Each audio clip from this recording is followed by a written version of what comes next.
Right now at 5, the Winnebago County Sheriff's Office investigating a disturbance at a home. One man suffered a gunshot wound as deputies try to determine what happened. Plus, new health care access for some state line residents when community college opens a mobile medical unit to provide better care. And Rockford organizations partner to help children in need this holiday season. The way you can give back in this year's Teddy Bear Drive. Live from WTVO 17, this is Eyewitness News at 5. Good evening, I'm Mimi Murphy. And I'm Wendell Edwards. We thank you for being here. The Winnebago County Sheriff's Office is investigating after one man is found in a home with a gunshot wound. Police responded this morning to reports of a disturbance on Blue Glass Drive. That's northeast of intersection of State and Lyford. Deputies found a man with a non-life-threatening gunshot wound. That incident is still under investigation. A former Ogle County sheriff has died. The sheriff's office announced that Mel Messer passed away over the weekend. Messer started his career with the Ogle County Sheriff's Office in 1965. There, he held several positions before being elected sheriff in 1990, a position he held until his retirement in 2006.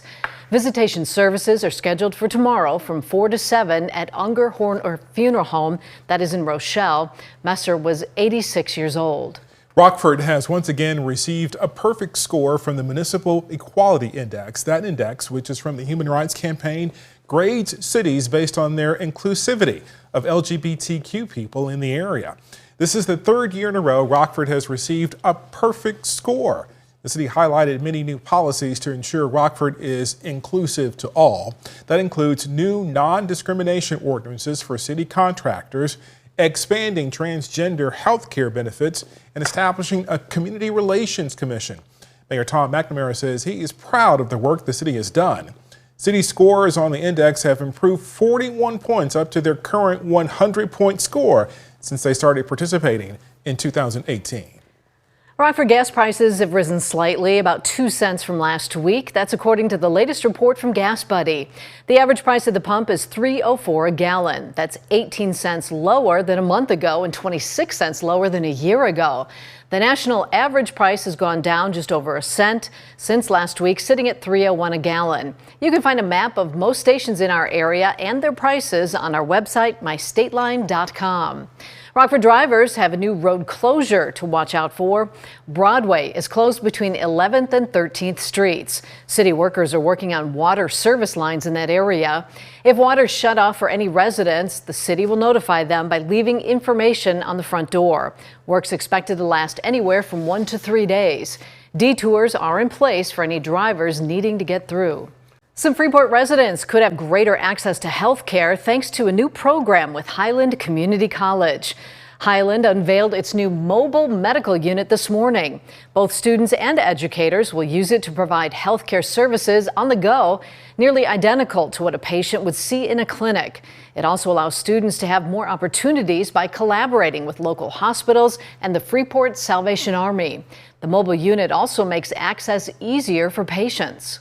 So many patients may have difficulty with transportation or funding to be able to afford transportation to a traditional healthcare organization, a hospital or a clinic.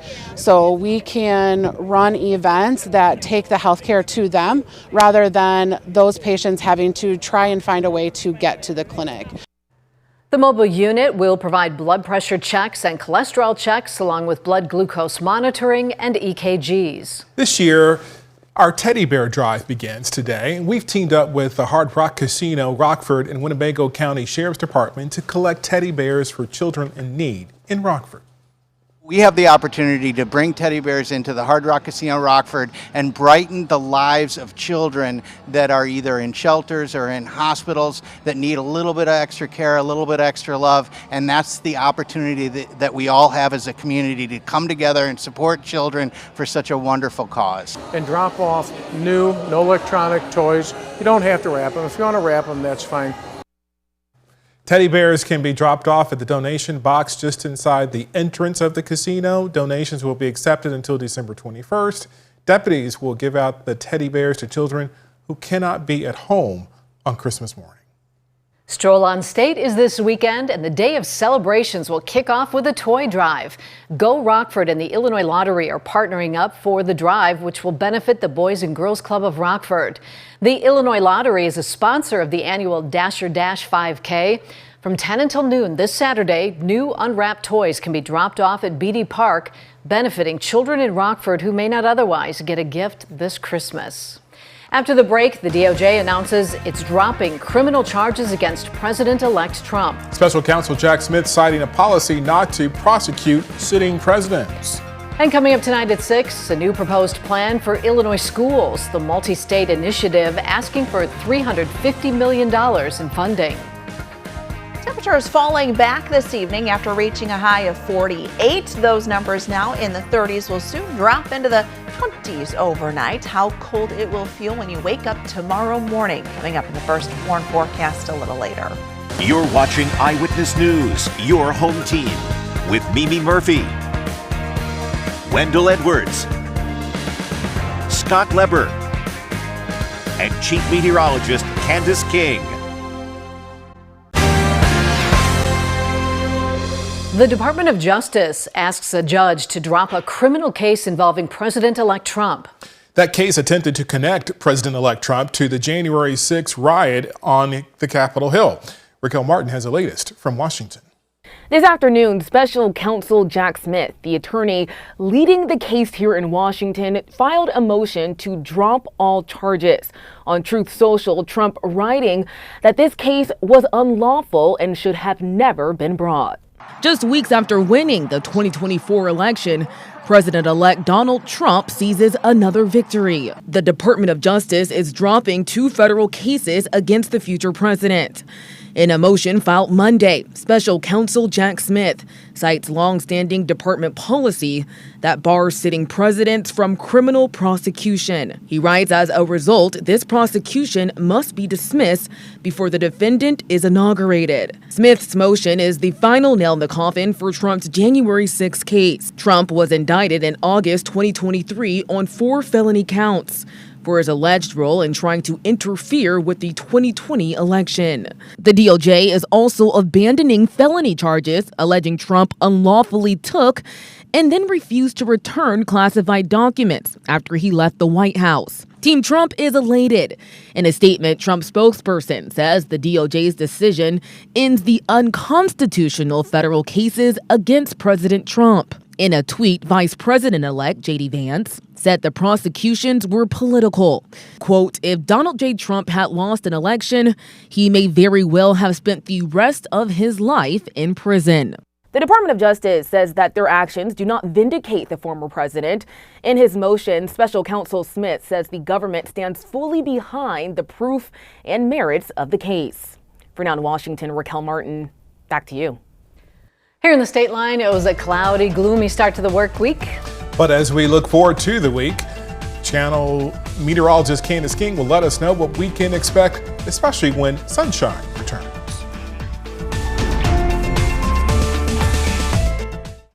Now, your first warn weather forecast from Chief Meteorologist Candace King. Well, it has been a cloudy last several days. In fact, today's the 10th day where we ended up with a mostly cloudy to cloudy sky, and those clouds continue as the sun has set. But the good news, we will see some clearing take place and the return of some sunshine as we head throughout the day on Tuesday, so that'll be nice. But the downfall to that, our temperatures will drop as a result. Those numbers are already falling back here this evening. We've had one storm system pass through, which is why we had the cloud cover, the drizzle and the fog, very persistent throughout the day. But second cold front coming in, working to clear out our skies as high pressure builds into the west of us, but dropping those temperatures. You can see the numbers and that chill off to the northwest, falling into the 30s now, but you've got the 20s and even a colder air mass, which will eventually move in our direction as we look towards the middle to end of the week. So unfortunately, we won't be seeing much in the way of any winter weather as far as snow is concerned. concerned, or really even rain for that matter, but we are going to have the cold that comes in behind a series of systems. 42 for our weather watcher Terry down in Genoa this last hour. Westerly wind anywhere from 16 to 15 miles per hour up to 26. That has pushed that wind chill factor into the 20s in many locations. In Freeport, 29 is what it feels like. Air temperature of 38, 39 in Rockford and Rochelle, but a wind chill of 25 in Galena. So as we go through the remainder of this evening, those temperatures, they will continue to drop back, but the wind chills will also fall as a result. And those numbers, when you wake up tomorrow morning, will be down in the teens. So dress accordingly tomorrow, because the wind will also be increasing. Starting to notice the wind picking up now, sustained from the northwest, anywhere from 15 to 20 miles per hour. Those gusts will occasionally come in right around 25. So as we go through the night tonight, this is 9 o'clock. Notice we've got the clearing taking place, which means we start our Tuesday off with some sunshine, and we'll see a fair amount of it, I think, as we go throughout the day. But cloud cover comes back in by tomorrow evening, and with that is with our next system. So temperatures tomorrow night won't be quite as chilly. Now, I stopped Futurecast Wednesday at 7. We've got cloud cover. Futurecast not indicating this very well, but I think with this next storm system and you get a little push of some warmer air, a couple of disturbances kind of working through the jet stream, it may be enough to fire off some flurries or maybe even a light snow shower or two. I don't think it's much that'll cause too much of an issue, but it is something I wanted to point out for Wednesday morning, because if surface temperatures are cold and the roads are kind of chilly, then anything that comes down, even if it's a little flurry activity, might stick. So just kind of a heads up for Wednesday morning. Now that storm system down to our south stays to the south, and I really think this pulls a lot of that precipitation to the south as a result before we clear things out a little Wednesday, and then we see the return of cloud cover on Thursday. So when we look at this more on a regional and Midwest view, this is Wednesday morning. We're starting to see the hints of some of that precipitation, and the best area for this kind of right along and south of 90 out to Interstate 80 and then points southward. You get north of that, probably won't get too much of that, at least Wednesday morning. Here's the storm system. It's taking a little more of a southern track Wednesday afternoon, so travel down south. That'll be where we see that impact coming in, and then a couple of flurries will be possible there as we head throughout the day on Thursday. So with that'll bring our temperatures down. We're in the 20s, guys, as we head through the end of the week. Okay, Candace Burr. Scott's in next with sports. The Bears are trying to shake off another bitter loss. Scott has the latest from Hallis Hall. And a temperature outburst on the court by Fred VanVleet is costing him. Find out how much.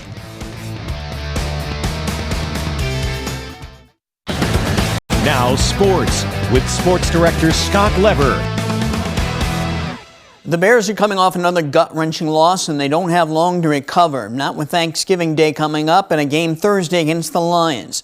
Their loss yesterday to the Vikings was the third time in a month that they've lost in the final play of regulation or in overtime.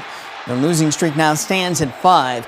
Matt Eberflus was captain obvious today with reporters telling them that the Bears have to learn how to close out games. Now we just got to finish better. And to me, that's about the details at every position. It's about the details in coaching, and we have to just do a better job to get that done to finish the way we need to. The Packers also have a short week. They will host the Dolphins Thursday night. And yesterday, the Packers delivered one of their most complete games of the season. They routed the 49ers 38-10. Yeah, the Niners were missing several key players, but Matt LaFleur was still impressed with his guys, especially with Josh Jacobs. He scored 3 touchdowns.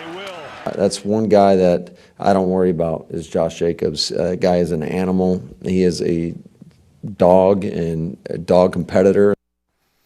Yes, he is. Well, tonight the NFL closes out Week 12 with a good one. The Ravens against the Chargers. John Harbaugh against Jim Harbaugh. You can see it here on WTVO at 7 o'clock. Fred VanVleet has been given a slap on the wrist by the NBA. He's been fined $50,000. Saturday night in the Rockets game against the Trailblazers, this happened. With the Rockets trailing Portland by 3, VanVleet threw up a wild 3 on the run, expecting to draw a foul. He didn't get the call, though, from the officials. VanVleet went off on the refs. He pointed to all 3 of them, nearly poking one in the face, and he used vulgar language. For all that, he was ejected with only 4 seconds to play. A low-angle replay showed that Van Vliet did get bumped on that rush three-point shot. Officials later admitted that a foul probably should have been called. Van Vliet has since apologized for his actions. Lena Winslow's football program is second to none at the small school level in this state, and soon its football field might be second to none. The school is raising nearly $3.5 million for renovations. Those include building larger bleachers, digitally enhancing the scoreboard, replacing the grass field with field turf, improving the drainage, and resurfacing the track. Today, Lewin officials announced the community bank is donating $625,000 toward the project. Community Bank will have naming rights to the stadium for the next 10 years. A Lewin Stadium committee was formed to seek out funds for the project. The committee is now halfway toward its goal. At sports, we'll be right back. Well, the nice thing, we'll see some skies clear out as we head through the night tonight. The downfall to that, we are going to see temperatures drop back. Unfortunately, those numbers down into the 20s. Wind chills will fall back into the teens. Tomorrow, we're up to 38. Good news, we see some sunshine though. Cloud cover comes back in, maybe a flurry or two early Wednesday, then a rain-snow mix mostly to our south. A couple of flurries linger through Thanksgiving. Candace, thank you. And thanks for joining us. We'll see you again at 6.